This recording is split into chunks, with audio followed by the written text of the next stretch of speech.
the Satanists today, and for the number of years in the past, have basically used his philosophy and his writings as a guide.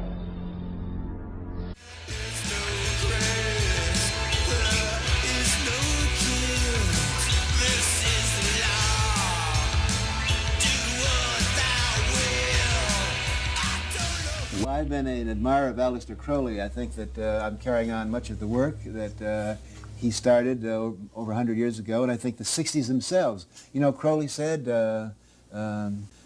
he was in favor of finding your own self and do what thou wilt. The phrase, do what thou wilt, was taken from the Book of the Law, Crowley's most renowned work and one whose composition is worth understanding in the context of our study.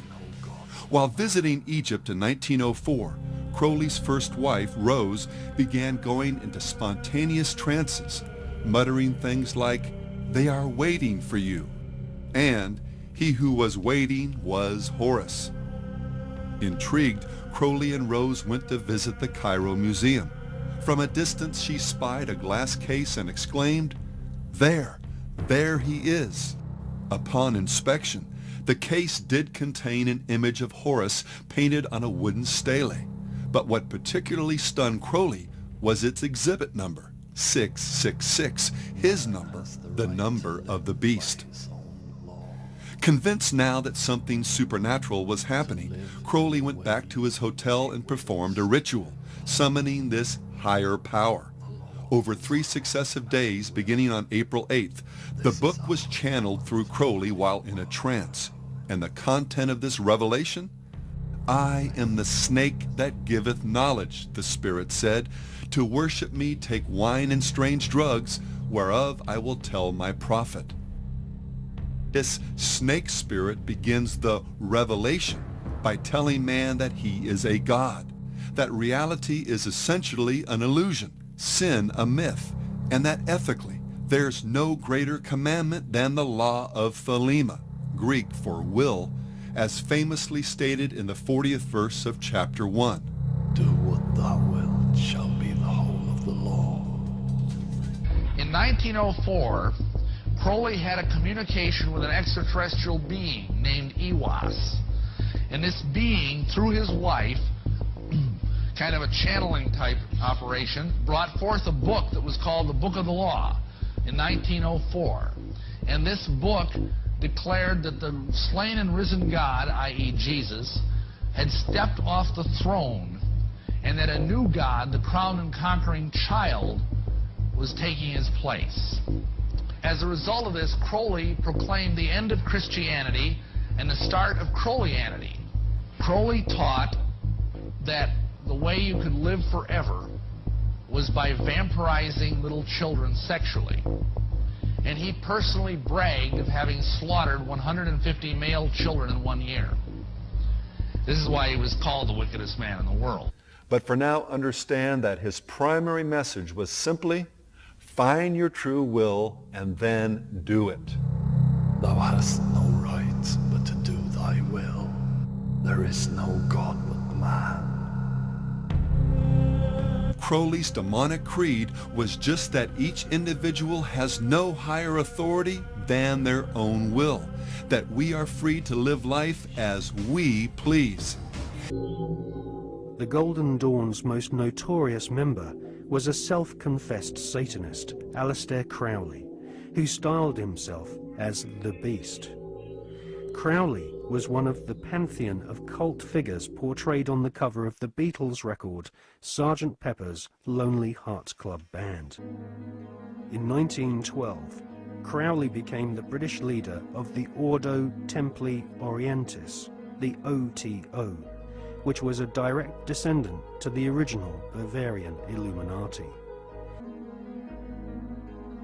By 1900, Crowley was mingling with the elite of British society, sharing his knowledge of devil worship with leading Masonic politicians, aristocrats, and royalty. Crowley shared Albert Pike's enthusiasm for the devil. In his book entitled Magic, Crowley writes, "The devil is this serpent, Satan. He is life and love.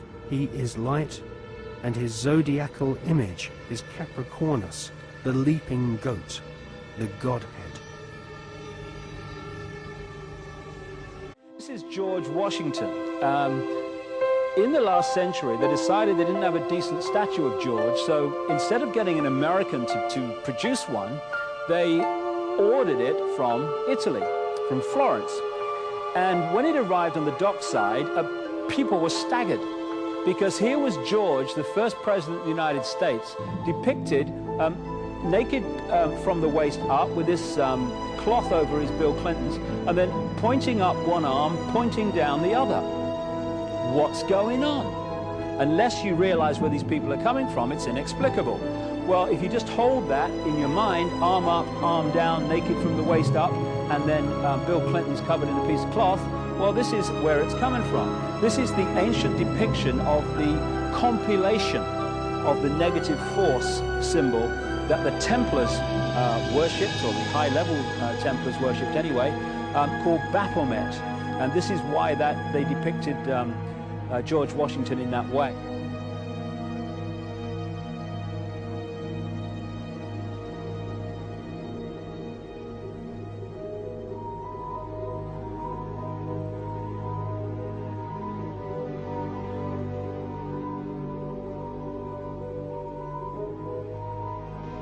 What has come to light is that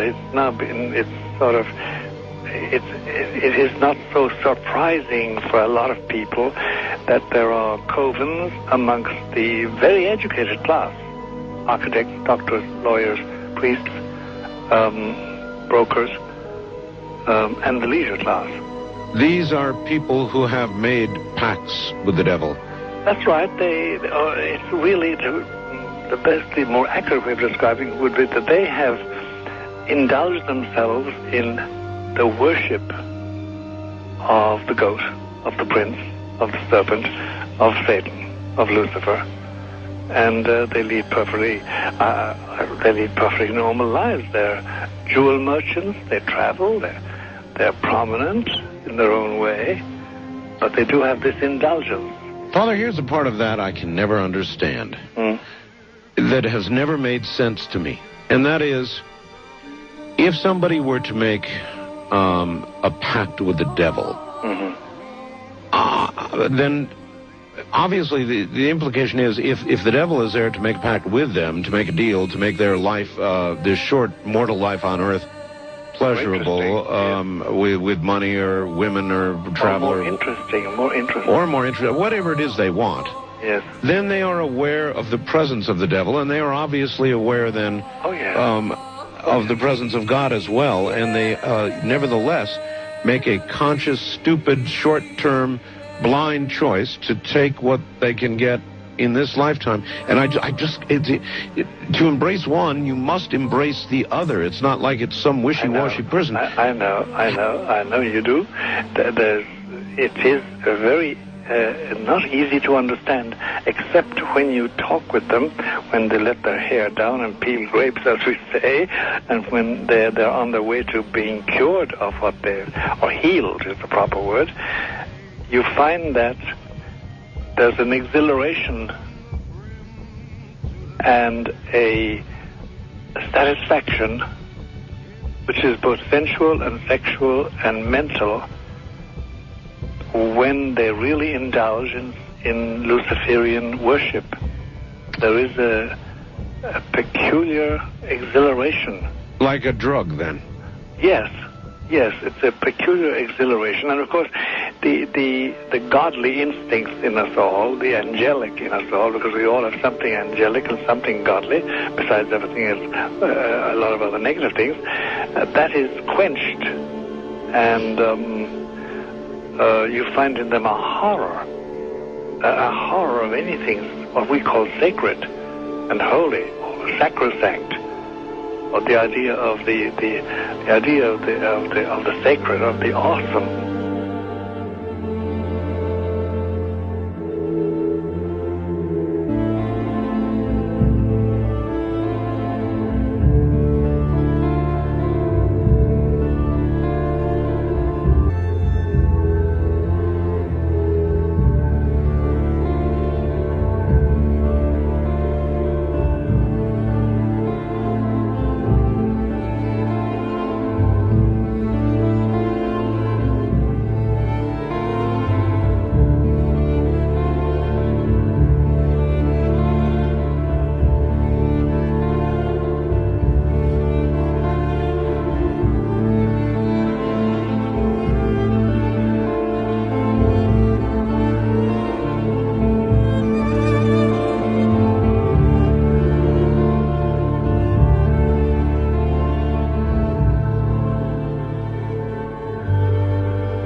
the world did you ever get involved in praying to demon spirits?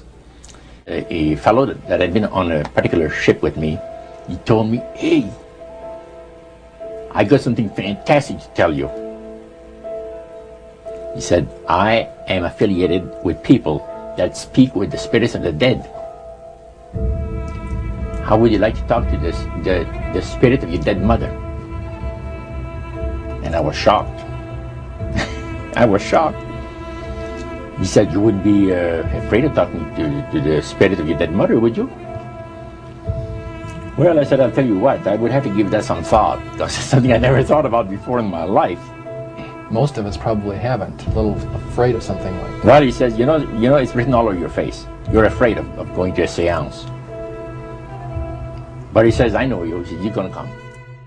And then he started to tell me how brave I was when I was aboard ship, you know, different things. He says, you're not the same man, you're changed. You're chicken.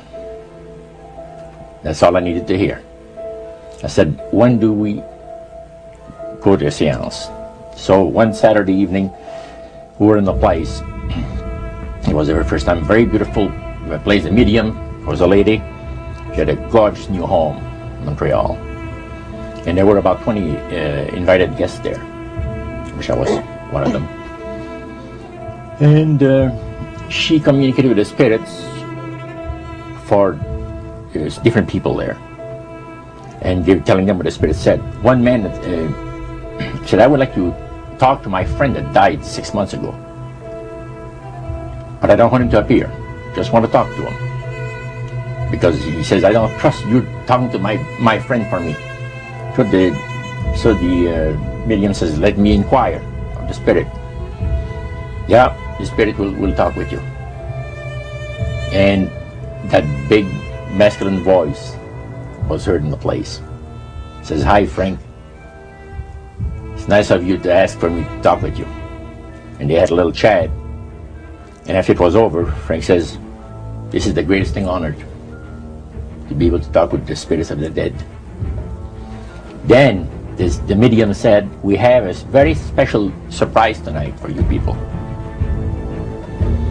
A spirit will manifest itself openly here in a few minutes. And it's like a big gust of wind hit the building. And right through the wall. And the lights weren't terribly bright, but they were like living room lights. A couple of floor lamps and maybe some of these. And that translucent being seemed to come right out of the wall. How did you feel right at that moment? It's almost like my heart stopped a little bit. You know, very weird feeling. So it was a lady in a beautiful evening gown, swirling. And she said to Mary, my dear sister, you are so wonderful to have asked for me. And Mary fainted and fell right off her chair on the floor. And a couple of guys jumped up and picked her up, and it's very gone. And that was the beginning of it. That's how you got into it. Yeah, that's the way I got into it. After a while, you see, there's something interesting about the human mind. You can adjust to an awful lot of stuff. You can adjust to a lot of things that would terrify you to begin with. After a while, they become common and ordinary. So you mean contact with the supernatural can become commonplace and ordinary and doesn't bother anybody? Yeah. In other words, the more that you do it, you're not uncomfortable. That's right. It's just not an uneasy feeling. Yeah. So how did you feel about it? Then I got into a secret society that worshiped the spirits, you see. Well, now how is that different from the seance, Roger? It happens that the seance are not involving in many ways.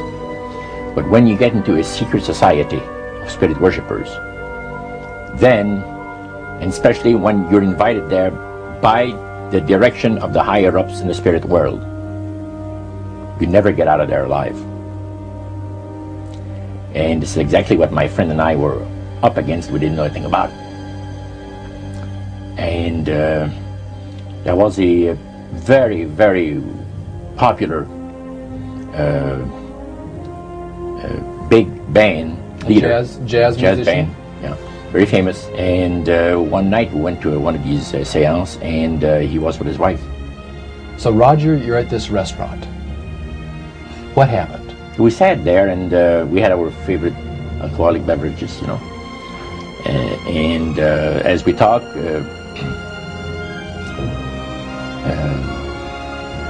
the band leader says, he says, I want power. I go right to the source of power. And he says, how do you think that I became famous the way that I am? Well, I said, you must have had some good luck. Well, he says, there's no such thing as good luck. He says, there's either some power working for you somewhere, or you don't get ahead in this world. Not in my type of occupation. So it went from there. We got talking about spirit worship. Did it intrigue you? Or did it make you want to find out more about what exactly he was talking about? Yeah. So he said the supposed spirits of the dead that you're talking with are demon spirits. They're fallen angels.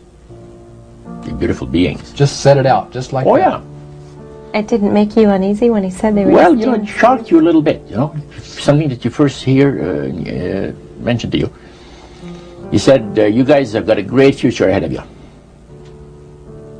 Because we've been told, the high priest of our society, secret society, has been told that the master has very special plans for you too. Now, what did he mean by the master? Satan. And we were interested to hear more about it. And he told us, he says, look, we worship spirits. We worship Lucifer and all his angels. They're just as beautiful as they did before they were cast out of heaven. He says there was a misunderstanding in the whole thing. He says among the inhabitants of the galaxies. And he says our master was misunderstood. And God did not bear with him like he does with people that make mistakes today. So we're in a warfare, good against evil. And we happen to be the evil ones, but we're not that bad. He says, I look at this business between the forces of good and evil. He says, you believe in one person believes in God, and everyone believes in Lucifer. It's like politics. So the great controversy is real. And you've heard someone talk about it that's on the other side. And to these people, they are sold to the fact that Christ will not return to this planet with power and great glory. He's going to abdicate all claims to the planet, because the high priest once said that Christ will abdicate all claims to the planet because he knows that it is lawfully and rightfully Satan's. And at that time, he says, so the priest says, well now, he says, for those of you that are new, let me tell you that this is the most feasible way, he says, to please the spirits. It's to deride Christ and his people, you know, and his church and all that. So they sing out of Christian hymnals. They didn't sing Christian words to the hymns, however. Well, they changed a lot of them. Yeah, not for the good. It's a form of blasphemy. Yeah. Such as you see today in the rock music world. You see the entertainers, they have these crosses. The ladies got earrings, crosses. The guys got crosses. This is a form of blasphemy, a form of deriding Christ. You see, spirits cause the people to do that, to find pleasure in wearing this type of emblem, which is the cross is the emblem of the crucifixion of Christ.